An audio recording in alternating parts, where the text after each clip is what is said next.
La réunion a pour objectif de faire une concertation sur le programme qui va se mettre en place dans le cadre de la formation des membres du collectif, puisque vous saviez, nous sommes au mois de janvier 2023, il y a une élection qui va avoir lieu, l'élection présidentielle. Peut-être qu'il y aura des élections parce qu'on peut aussi avoir l'élection législative et l'élection locale.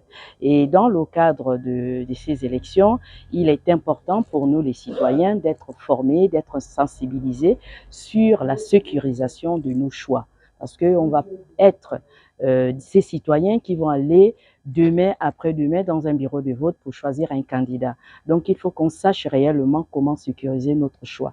C'est à cause de ça, le bureau exécutif s'est retrouvé pour mettre en place un programme qui va plus ou moins porter sur la formation non seulement des membres de ce collectif, mais aussi sur la formation des points focaux qui sont sur place au niveau de Franceville. Et quand on va plus ou moins organiser des rencontres et des sensibilisations, ces points focaux seront plus ou moins formés. Ils auront les rudiments qui permettront à tout le monde de passer l'information, de faire circuler l'information. Nous avons choisi le collectif des Altogovéens libérés, c'est parce que beaucoup d'entre nous, je parle peut-être pas de moi, peut-être que j'ai voté pour le PDG, mais beaucoup d'Altogovéens ne reconnaissent pas le chiffre 99,93%.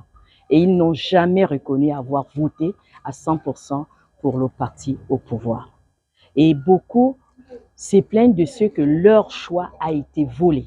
Donc aujourd'hui, on s'est rendu compte, et depuis des années, que la variable d'ajustement que l'on utilise pour mettre en place le processus de la fraude électorale, c'est le G2, c'est le vote du G2.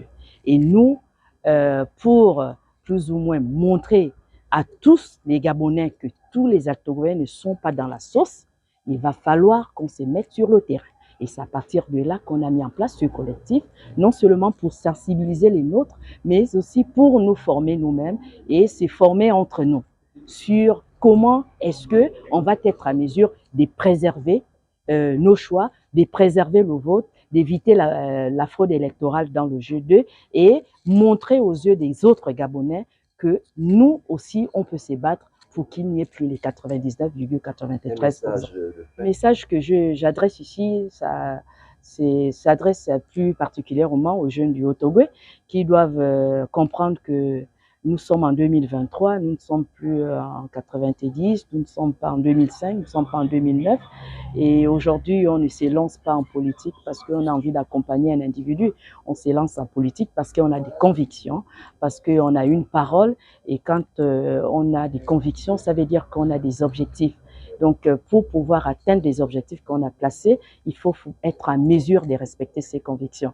Donc, vous qui voulez vous lancer dans la vie politique, il va falloir que vous sachiez réellement ce que vous voulez faire de votre pays. Il faut être un citoyen, il faut être un patriote, parce que quand on est patriote, on ne devient pas de balai. Quand on occupe même un poste de responsabilité, on occupe un poste de responsabilité pour servir son pays, pour servir le peuple gabonais, pas pour être un ministre de non. Mais après, on a du mal à prendre à mettre en place des actions ou à prendre des décisions qui permettent au plus grand nombre d'être heureux.